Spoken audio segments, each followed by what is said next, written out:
শর্টগানের গুলি ছিল 12%, পিস্তলের গুলি ছিল 20%, মিলিটারি রাইফেলের গুলি ছিল 66% অর্থাৎ, এবং অন্যান্য অস্ত্রের আঘাত ছিল 20%।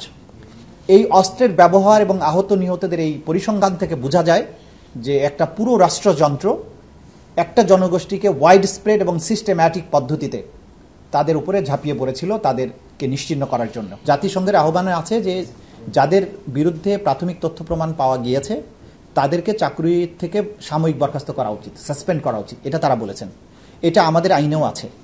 আমরা মনে করি যে এই ব্যাপারে আইন অনুযায়ী যা করার কথা সেই পদক্ষেপ সরকারের গ্রহণ করা দরকার। জাতিসংঘ খুব ক্লিয়ারলি বলেছে যে এটা একটা সিস্টেম্যাটিক পদ্ধতিতে কিন্তু এই কাজগুলো হয়েছে এবং এটা ওয়াইড স্প্রেড ছিল, একটা সারা দেশ জুড়ে একই সাথে হয়েছে।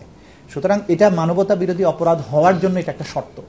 জাতিসংঘ এটা ক্লিয়ারলি বলে দেওয়ার মাধ্যমে আমরা যে আন্তর্জাতিক অপরাধ ট্রাইব্যুনালের তদন্তটা করছি তার পক্ষেই আসলে একটা প্রমাণ তুলে ধরেছেন। গতকালকে দুটো ইম্পর্টেন্ট ঘটনা ঘটেছে, আপনারা দেখেছেন। একটা হচ্ছে বাংলাদেশে জুলাই আগস্টে যে সংগঠিত মানবতা বিরোধী অপরাধ এবং যে হত্যাকাণ্ড ঘটেছিল নিষ্ঠুরতম পন্থায়, সেটার ব্যাপারে জাতিসংঘের একটা ফ্যাক্টস ফাইন্ডিং মিশন কাজ করেছিল এবং তারা পরশু রাত্রে তাদের প্রতিবেদনটা প্রকাশ করেছেন। সেই প্রতিবেদনে তারা সুস্পষ্টভাবে উল্লেখ করেছেন যে শেখ হাসিনা এবং তার সুপিরিয়র রেসপন্সিবিলিটির আন্ডারে বাংলাদেশে জুলাই আগস্টে গণহত্যা সংগঠিত হয়েছিল, মানবতা বিরোধী অপরাধ সংগঠিত হয়েছিল। শেখ হাসিনার কমান্ড রেসপন্সিবিলিটির বাইরেও আওয়ামী লীগের সাধারণ সম্পাদক ওবায়দুল কাদের এবং তদানীন্তন স্বরাষ্ট্রমন্ত্রী আসাদুজ্জামান খান কামাল তারাও এই হত্যাকাণ্ডের নির্দেশদাতাদের মধ্যে অন্তর্ভুক্ত বলে জাতিসংঘ রিপোর্ট দিয়েছেন।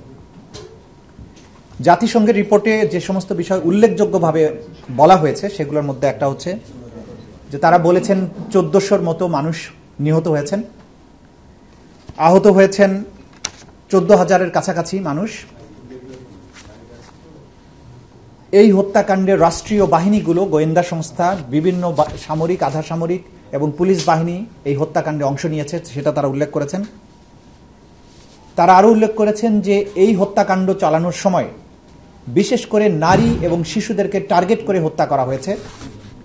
নিহত 1400 মানুষের মধ্যে শিশু 118 জন। শিশুদেরকে বিশেষভাবে টার্গেট করে মানুষকে এই হত্যাকাণ্ডটা চালানো হয়েছে যাতে করে মানুষের মধ্যে আতঙ্ক ছড়িয়ে দেওয়া যায়।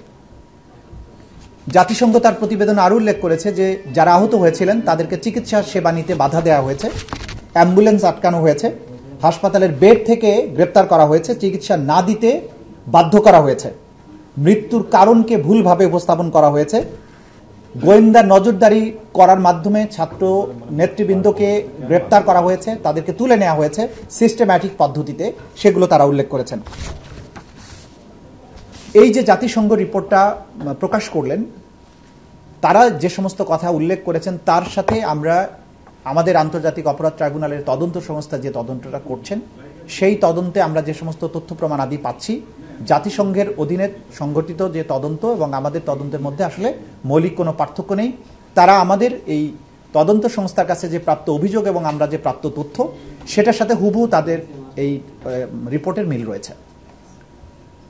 তারা বলেছেন তারা এই বিস্তারিত প্রতিবেদন প্রকাশের পরে তারা বেশ কিছু সুপারিশ করেছেন। সেই সুপারিশের মধ্যে 5টা সেক্টরে তারা সংস্কারের কথা বলেছেন।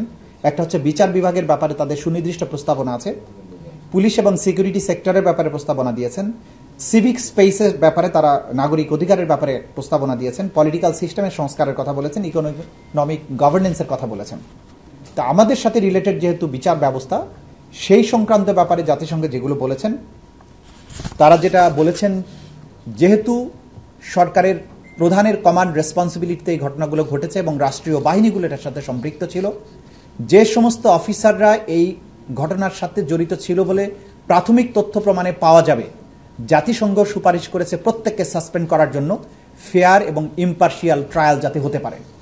যেটার ব্যাপারে আমরা সবসময় জোর দিয়েছি যে ফেয়ার এবং ইম্পার্শিয়াল তদন্ত এবং ট্রায়ালের জন্য যেহেতু এই সমস্ত অফিসাররা রাষ্ট্রীয় গোয়েন্দা সংস্থা সহ বিভিন্ন বাহিনীর সদস্য, তাদেরকে যদি চাকরিচ্যুত না করা হয় বা সাসপেন্ড না করা হয় তাহলে আসামিদের প্রভাবের কারণে সাক্ষীরা আদালতে আসতে ভয় পাবেন, তদন্ত প্রক্রিয়া বাধাগ্রস্ত হবে এবং বিচার প্রক্রিয়া ব্যাহত হবে। স্বরাষ্ট্রমন্ত্রী আসাদুজ্জামান কামাল এবং আওয়ামী লীগের সাধারণ সম্পাদক ওবায়দুল কাদের তাদের সুনির্দিষ্ট পরিকল্পনা নির্দেশে বিভিন্ন বাহিনীর পাশাপাশি আওয়ামী লীগ, যুবলীগ এবং ছাত্রলীগ সরাসরি মারণাস্ত্র ব্যবহার করেছে এবং যে সমস্ত অস্ত্র তারা ব্যবহার করেছে সেটারও একটা পরিসংখ্যান তারা দিয়েছেন।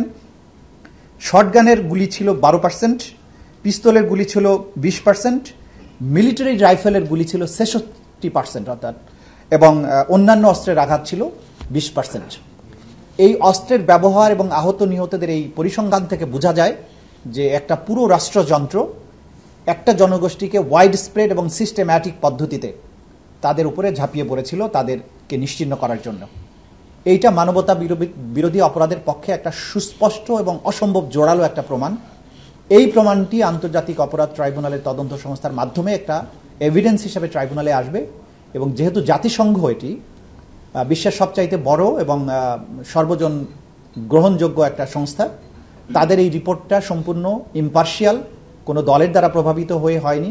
তারা আমাদের সাথেও কথা বলেননি, তারা অপরাধীদের সাথে কথা বলেছেন, ভিকটিমদের সাথে কথা বলেছেন এবং যেখানে কথা বলা দরকার সেগুলো সেই জায়গায় কথা বলেছেন। সুতরাং এটা অকাট্য দলিল প্রমাণ হিসাবে এই আদালতে ব্যবহার করা যাবে এবং সেটা আমরা ব্যবহার করব বলে আপনাদের জানাচ্ছি। দ্বিতীয় যে বিষয়টা নিয়ে আজকে আপনাদেরকে বলবো সেটি হচ্ছে যে আয়নাঘর অর্থাৎ গোপন যে নির্যাতন কেন্দ্র, টর্চার সেল এবং বন্দিশালা গত 15 বছর ধরে সাবেক সরকার সিস্টেম্যাটিক পদ্ধতিতে বাংলাদেশের ভিন্ন মতকে দমন করার জন্য নির্যাতন, গোপনে হত্যা এবং গোপনে বন্দী করার যে একটা কালচারে পরিণত করেছিল সেটা উন্মোচিত হয়েছে। মাননীয় প্রধান উপদেষ্টা গতকালকে 3টি প্রধান গোপন বন্দিশালায় পরিদর্শনে গিয়েছিলেন এবং সেখানে গিয়ে আমরা সেখানে গুম কমিশন, বিশ্বের বিভিন্ন দেশের সাংবাদিক এবং আমরা আন্তর্জাতিক অপরাধ ট্রাইব্যুনালের চিফ প্রসিকিউটর, তদন্ত সংস্থার সমন্বয়ক, আমরা সহ এটা ভিজিট করেছি। যে বিভৎসতার চিত্র আমরা দেখেছি, যে সমস্ত ইলেকট্রিক চেয়ারের কথা, যেটা ছবি এসেছে আপনারা জানেন, অনেকে এটা ভুলে বলেছেন যে শক দেওয়ার জন্য, এটা শক দেওয়ার জন্য না, ওই চেয়ারে বসিয়ে আসলে ঘুরানো হতো। একটা চেয়ারকে বসিয়ে যখন হাত পা বেঁধে দিয়ে ঘুরানো হয় কি পরিণতি হতে পারে আপনারা সেই বিভৎসতা কল্পনা করতে পারেন। একটা মেয়ে, নারী ভিকটিমের কথা আমরা শুনেছি, তা একটা 11 বছরের মেয়ে, তাকে তার মা সহ গ্রেপ্তার করা হয়েছিল, তুলে নেওয়া হয়েছিল। আসলে তার মাকে তার সামনে হাত করা বেঁধে পুলিশ সদস্যরা তাকে নির্যাতন করেছে, কান্নাকাটি করেছে। সে মোটা ছিল, তার ভেতরে হাত করাটা কেটে মাংসের মধ্যে বসে গেছে। 11 বছরের বাচ্চাটা পাশেই একই জায়গায় বেঁধে রাখা হয়েছে, চোখ বেঁধে রাখা হতো।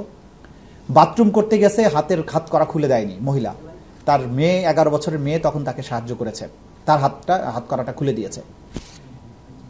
একটা 11 বছরের বাচ্চা সহ একটা নারী রেহাই পায়নি, পুরুষ সদস্যরা তাকে নির্যাতন করেছে এবং ওই মা আজও ফিরে আসেনি।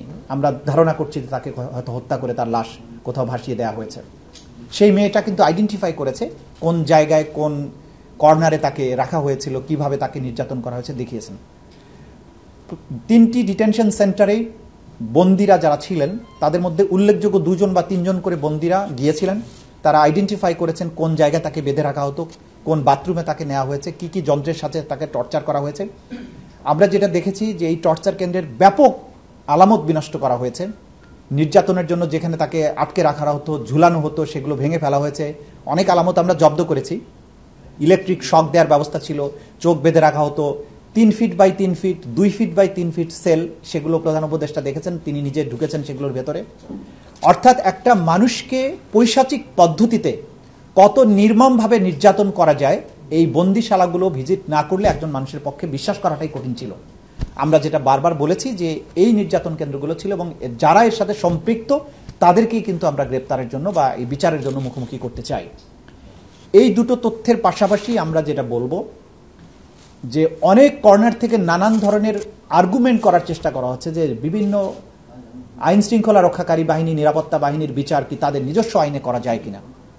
আপনাদেরকে সুস্পষ্টভাবে বলতে চাই, আন্তর্জাতিক অপরাধ ট্রাইব্যুনাল আইন 1973 সেটি সংবিধান দ্বারা সংরক্ষিত এবং প্রোটেক্টেড। এই আইনটি বাংলাদেশের সকল আইনের উপরে তার বিশেষ মর্যাদা আছে। এই আইনে মানবতা বিরোধী অপরাধ, গণহত্যা, যুদ্ধ অপরাধ, এই সমস্ত আন্তর্জাতিক আইনের অধীনে যেসব অপরাধ আছে তার বিচার করা যায়। বাংলাদেশের সেনাবাহিনীর আইনে, বিডিআর বলেন, বিজিবি বলেন, র্যাব বলেন, কোনো আইনই গণহত্যা, মানবতা বিরোধী অপরাধের বিচার করার কোনো ব্যবস্থা রাখা হয়নি, এবং সুপিরিয়র রেসপন্সিবিলিটি এবং কমন রেসপন্সিবিলিটির কোনো বিচারও কিন্তু এইসব আইনে করার সুযোগ নেই। সুতরাং যারা এই সমস্ত অপরাধ বাহিনীর মধ্যে থেকে অপরাধে সম্পৃক্ত ছিলেন তাদেরকে বিচার করার একমাত্র উপযুক্ত ফোরাম হচ্ছে আন্তর্জাতিক অপরাধ ট্রাইব্যুনাল। যারা যারা এই আইনে এইখানকার মামলায় যাদের বিরুদ্ধে গ্রেপ্তারি পরোয়ানা জারি করা হয়েছে, আমরা রাষ্ট্রকে, আইন শৃঙ্খলা রক্ষাকারী বাহিনীকে বলবো নির্দ্বিধায় যে সেই আদালতের আদেশগুলো তারা যাতে পালন করেন, এবং সকল বাহিনী, সকল ব্যক্তিকে আমরা অনুরোধ করব যে একটা রাষ্ট্রের বিচার ব্যবস্থাকে সাহায্য করা আপনাদের দায়িত্ব, এবং কোনো ব্যক্তি বা কোনো প্রতিষ্ঠান কখনো রাষ্ট্র এবং জনগণের উপরে হতে পারে না। কোনো ব্যক্তি আইনের ঊর্ধ্বে হতে পারে না। জাতিসংঘ খুব ক্লিয়ারলি বলেছেন যে এই সমস্ত যারা ক্ষমতাসীন বিভিন্ন পদে অধিষ্ঠিত থেকে অপরাধ করেছেন তাদেরকে যাতে সাসপেন্ড করা হয়, আমরা এটার সাথে একমত। আমরা মনে করি যাদের বিরুদ্ধে সম্ভাব্য যারা অপরাধী, যাদের বিরুদ্ধে আমরা তথ্য প্রমাণাদি পাচ্ছি, যাদের বিরুদ্ধে ওয়ারেন্ট ইস্যু হচ্ছে এবং ওয়ারেন্ট ইস্যু ছাড়াও যাদের ব্যাপারে প্রাথমিক তথ্য প্রমাণ পাওয়া যাচ্ছে, আমি সরকারের কাছে অনুরোধ করব জাতিসংঘের এই তথ্য অনুযায়ী সেই ব্যাপারে যাতে সরকার পদক্ষেপ গ্রহণ করেন। এবং আপনারা ইতিমধ্যে জেনেছেন, সরকারও বলেছেন যে তারা জাতিসংঘের রিপোর্টকে স্বাগতম জানান, সেটার ভিত্তিতে যথাযথ পদক্ষেপ নেওয়া হবে আমরা আশা করছি। রাজনৈতিক দলকে নিষিদ্ধ করা হবে কি হবে না এটা রাষ্ট্রের সিদ্ধান্তের ব্যাপার। তবে দলগতভাবে অপরাধের প্রমাণ পাওয়া গেলে সেই দল বা সংগঠনের বিরুদ্ধে ব্যবস্থা নেওয়ার সুযোগ আমাদের আইনে আছে। সেই ক্ষেত্রে দলের বিরুদ্ধে আনুষ্ঠানিক তদন্ত শুরু করা বা অভিযোগ নিয়ে কাজ করার সুযোগ আছে। সেটা ভবিষ্যতে করা হবে কিনা এটা আমরা এখনো সিদ্ধান্ত নেইনি। তবে অভিযোগ, তথ্য প্রমাণাদি আছে এখন পর্যন্ত বিদ্যমান, প্রয়োজন হলে সেই ব্যাপারে যথাযথ পদক্ষেপ গ্রহণ করা হতে পারে। বাট এটার পেছনে রাষ্ট্রের একটা সিদ্ধান্তের প্রয়োজন হবে। আইসিসিতে যাবার প্রয়োজন নেই। জাতিসংঘ যখন তদন্ত করে আপনাকে স্বীকৃতি দিচ্ছে যে এখানে এটা হয়েছে, তো আইসিসিতে আবার যাবার প্রয়োজন তো নাই স্বীকৃতির জন্য। আন্তর্জাতিক স্বীকৃতি তো অলরেডি জাতিসংঘ দিয়েছে। জাতিসংঘের এই স্বীকৃতির পরে আর কোনো বড় ধরনের স্বীকৃতির প্রয়োজন নেই। আর আইসিসিতে যাবার প্রশ্ন আসে তখনই যদি কোনো রাষ্ট্রের ভেতরে সংগঠিত মানবতা বিরোধী অপরাধের বিচার করতে সেই রাষ্ট্র সক্ষম না হয়, অথবা সেই রাষ্ট্র আনউইলিং হয়। দুটো ক্ষেত্রে, একটা রাষ্ট্র ইচ্ছুক না এই বিচার করতে, আর একটা রাষ্ট্র এই বিচার করতে সক্ষম না, সেক্ষেত্রে কোনো স্টেট পার্টি আইসিসিতে যেতে পারে। আমাদের রাষ্ট্র এই বিচার করতে শুধু সক্ষমই না, তারা এই ব্যাপারে চরমভাবে উদ্গ্রীব। সুতরাং আমাদের আইসিসিতে যাবার প্রয়োজন নেই। জাতি বিচার দেখতে চায় এবং সুষ্ঠু এবং নিরপেক্ষ বিচার করতে হবে আমাদেরকে, শুধু বিচার যেন তেন উপায়ে নয়। সেই সুষ্ঠু এবং নিরপেক্ষ তদন্তের সাথে যা যা করা দরকার সেটা করা উচিত প্রত্যেকেরই। এবং সবাইকে আমরা যেটা অনুরোধ করছি যে যার জায়গা থেকেই সবাই সহযোগিতা করবেন, কারণ রাষ্ট্র, দেশ সবার উপরে।